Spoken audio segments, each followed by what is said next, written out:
வணக்கம். அனுபவத்தின் அடுத்த நிலையில் என்ன நம்ம உணர்றோம் அப்படின்னா,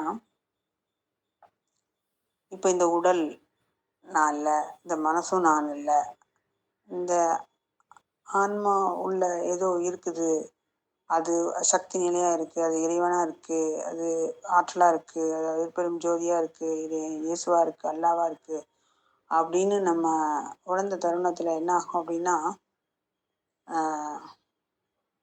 அவரும் நம்மளும் வேற இல்லை அப்படின்னு அந்த ஆரம்ப கட்டத்தில் உணர்வோம். உடனே அதனால தான் இங்கே நம்ம எல்லாரும் நான் சிவனா மாறினேன், சிவனா ஆயிட்டேன், இந்த அம்மனா நம்ம அவதாரம், அம்மனா நம்ம மாறுறது, அந்த சக்தியாக உணர்றது, நாமளே அந்த இறைவனா உணர்றது, நமக்குள்ள அந்த அந்த புறத்தோற்றமான, அதாவது நம்ம வச்சுருக்கோம் இல்லையா, இப்போது கேலண்டரில் வண்ண புகைப்படத்தில் சிவனோட படத்தை, தெய்வங்களோட படத்தை நம்ம வரைஞ்சி வச்சுருக்கோம் இல்லையா, அந்த மாதிரி உருவத்தை நம்ம கற்பனை பண்ணி ஆரம்பத்துலேருந்து வந்ததுனால அந்த உருவம் இப்போ என்னாகும் அப்படின்னா நமக்குள்ளே பிரதிபலித்து அந்த அடியில் ஆள் மனத்தில் இருந்தது வெளியில் வந்துடும். முதலே இருந்திருக்கும், ஆனால் நம்ம பயிற்சி பண்ண போட போட இங்கே உள்ள அழுக்குகள் வெளியே வரும்போது அந்த உருவங்களும் வெளியே வந்துடும். உடனே நம்ம என்ன நினச்சிக்கிறோம் அப்படின்னா, நான் சிவன், நான் நான் சக்தி, அம்பாள் அப்படின்னு சில பேர் உணர்றோம். ஆரம்பத்தில் எல்லா சாதகங்களும் இதை உணர்ந்திருப்பாங்க. சில பேர் இதுலேயே வெளிப்பட்டு இதுக்குள்ளேயே சிக்கிக்கிறவங்களும் இருக்காங்க. ஆனால் இது ஒரு ஆரம்பத்தின் அடுத்த நிலை தான். இதுலேருந்து நம்ம இன்னும் ரொம்ப தூரம் போக வேண்டியது இருக்குது. அப்படிங்கிறத உணர்ந்தா ஒரு மனிதன் ஒருவேளை அந்த முதிர்ந்த பக்குவம், இந்த இந்த மாதிரி இறைவன் தான் உணர்ந்து உடல் விட்டு போனவங்க திரும்ப அடுத்த சுழற்சியில் விரைந்து வரும்போது அவங்க அந்த நான் சிவன், நான் சக்தி அப்படிங்கிற தன்மையிலேருந்து அடுத்த கட்டத்துக்கு இயல்பாகவே முன்னேறி இருப்பாங்க. அப்போ அந்த இயல்பாக முன்னேறி இருக்கும்போது என்ன ஆகும் அப்படின்னா, அவங்க நேச்சராக கலந்துருவாங்க. இயற்கையும் நம்மளும் ஒன்று, இங்கே பஞ்சபூதமும் நம்மளும் ஒன்று, இங்கே வெட்ட வெளியும் நம்மளும் ஒன்று, இங்கே எல்லாமே காற்றும் நம்மளும் ஒன்று, காற்றும் நம்மளும் ஒன்றுன்னு கலந்துருவாங்க. அதாவது இறைவன் நான் அப்படின்னு நான் கடவுளிலிருந்து கடவுள் நானில் மாறி, நான் சிவன் நான் சக்தியிலேருந்து மாறி, நான் சிவசக்தியிலேருந்து மாறி இப்போ என்ன ஆயிரும்னா, காற்று நான், இந்த பஞ்சபூதங்கள் நான், இயற்கை நான் அப்படிங்கிற தன்மைக்கு அடுத்த பரிமாணமாக ஒரு மனிதன் அவனோட வளர்ச்சி நிலையில் அடைகிறோம் நம்ம. அப்போ அடையும் போது என்ன ஆகுனா, அடைந்துதான் ஆக வேண்டும். அந்த அடுத்த நிலை இவ்வாறு தான் இந்த பூமியில் வடிவமைக்க முடியும். இது இங்கே இருக்க அனைவருக்கும் இவ்வாறு தான் இருந்தாக வேண்டும். சமுத்திரம் என்றால் இப்படிதான் இருக்கும். இந்தியாவில் உள்ள சமுத்திரம் இவ்வாறு இருக்கும், அமெரிக்காவில் உள்ள சமுத்திரம் அது சற்று வேறமாக இருக்கும் என்று கூற முடியாது. ஆனால் சமுத்திரம் என்பது சமுத்திரம் தான். அதுபோலத்தான் இந்த நிலையை கடந்து செல்லும் போது அனைவரும் இதுதான். இங்கு இறை சட்டம் ஒன்றாகத்தான் செயல்படும். ஆனால் இந்த பூமியில் உள்ள மனிதர்கள் ஏற்படுத்தும் சட்ட திட்டங்கள் இதற்கு எதிர்மாறாக இருக்கும். இங்கு உள்ள நியமங்கள், விதிகள் இயற்கையோடு இணைந்தவர்களுக்கு சற்றும் பொருந்தாது. அவர்கள் இயற்கையோடு எதிர்ப்பதால் இந்த பூலோக மனிதர்களுக்குள்ள சட்ட நிலங்களிலிருந்து அவர்கள் விலகியே இருப்பார்கள். அதனால் இவர்களுக்குள்ள முரண்பாடு காரணமாக இவர்கள் ஆணவமாக உள்ளதாகவும் கொஞ்சம் கோபம் உள்ள மனிதர்களாகவும் நாம் சித்தரிக்கப்படுவதற்கு காரணம் இதுதான்.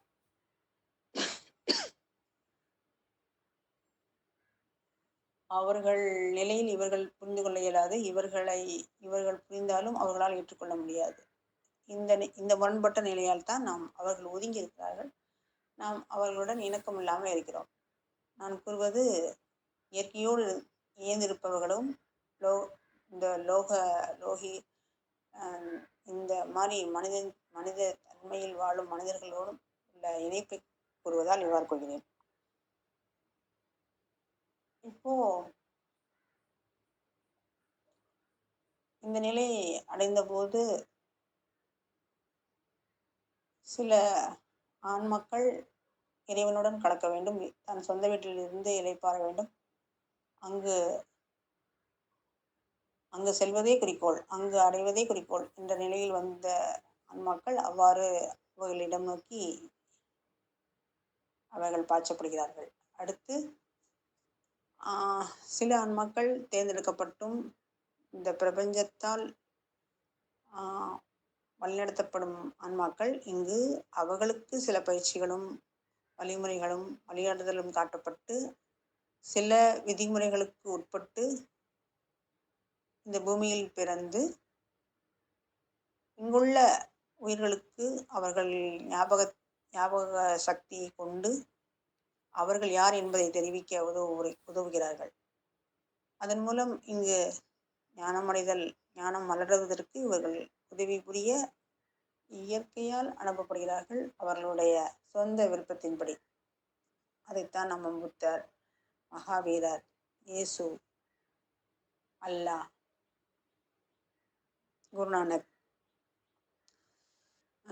இந்த மாதிரி பாபா, இந்த மாதிரி மனிதர்களை நம்ம உதாரணமாக சொல்கிறோம். வாழும் அவதாரங்கள், மனிதனில் ராமன் போன்றவர்கள், அதாவது அவதாரங்கள் மனித உருவம் எடுத்து இங்கு நாம் எவ்வாறு வாழ வேண்டும், எவ்வாறு இந்த படிநிலைகளை கடக்க வேண்டும் என்று நம்முடன் அவர்கள் அந்த மனித உருவில் வந்து நமக்கு அதன் வழிமுறைகளை கடந்து அவர்கள் சென்ற பாதையை நாமும் பின்பற்ற வைத்து இவ்வாறு பின்பற்றவர்களுக்கு உதவுவதற்காக சில மனிதர்களையும் ஆன்மாக்களாக உருவாக்கி இங்கே பூமியில் விட்டு இந்த மனிதர்களுக்கு இவ்வளவு நன்மையை செய்கிறார்கள். இது மொத்தத்தில் இந்த இறையின் திருவிடல் என்றே சொல்ல வேண்டும். இந்த பிரபஞ்சத்தின் ஒரு விளையாட்டு, பிரபஞ்சத்தின் ஒரு பரமபதம், பிரபஞ்சத்தின் ஒரு பொழுதுபோக்கு, பிரபஞ்சத்தின் ஒரு ஆசை, பிரபஞ்சத்தின் ஒரு கனவு, பிரபஞ்சத்தின் ஏக்கம், பிரபஞ்சத்தின் மொத்த ஆனந்தம், பேரானந்தம். இவ்வாறுதான் நாம் உணர்ந்து கொள்ள முடிகிறது.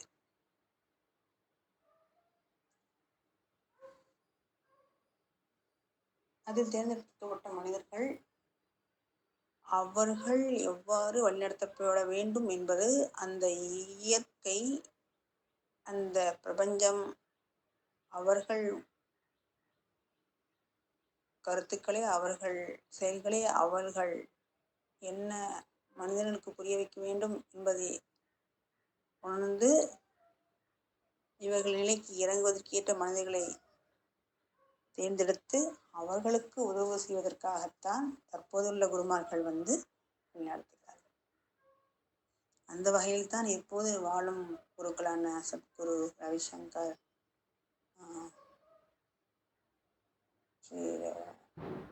நித்யானந்தா, இது தமிழ்நாட்டில் உள்ளவர்கள். இது எனக்கு தெரிந்து, அப்புறம் சதாசிவ பிரமேந்தர், அப்புறம் அழுக்கு சித்தர், மகாவத பாபாஜி, இந்த மாதிரி அகத்தியர், இங்கே இந்த சித்தர்கள் மூலம் வழிநடத்தப்படும் குருமார்கள் அவர்கள் கீழே பல்வேறு கோடிக்கணக்கான லட்சக்கணக்கான சீடர்களை வைத்துக்கொண்டு இங்கு அந்த ஞானத்தை மலர செய்து கொண்டிருக்கிறார்கள். தற்போது உள்ள காலப்படி மலர்தல் மிக குறைவாக இருந்த காரணத்தால் புது புது அவதாரமாக சில மனிதர்களை தேர்ந்தெடுத்து அவர்களும் இந்த பூமியில் கலந்து விரைவாக ஞானம் அடைதலுக்குரிய ஒரு செயல் நடப்பதால் இங்கு பக்தியுடன் கூடிய ஒரு ஞானம் மொய்தலும் ஞானம் அடைதலும் இங்கே இயல்பாக வேகமாக நடந்து கொண்டிருப்பதை உணர முடிகிறது. இந்த பூமி ஒரு மாற்றத்திலிருந்து இன்னொரு மாற்றத்திற்கு வேகமாக நகர்ந்து கொண்டிருப்பதால் இங்கிருக்கும் மனிதர்களும் அவ்நிலைக்கு ஏற்ப அந்த ஞான நிலையை அடைந்து அந்த சூழ்நிலைக்கு மனிதனை உணர்ந்து கொள்ளும் பொருட்டு இங்கு விரைவாக ஞானம் அடைதலும், ஞானம் அடைந்தவர்கள் மூலம் இன்னும் ஞானம் அடைய வேண்டியவர்களுக்கும் அது வழிகாட்டப்படுகிறது. அந்த வகையில்தான் என்னால் இச்சொற்கள் பேசப்படுகிறது என்பதை என்னால் உணர்ந்து கொள்ள முடிகிறது.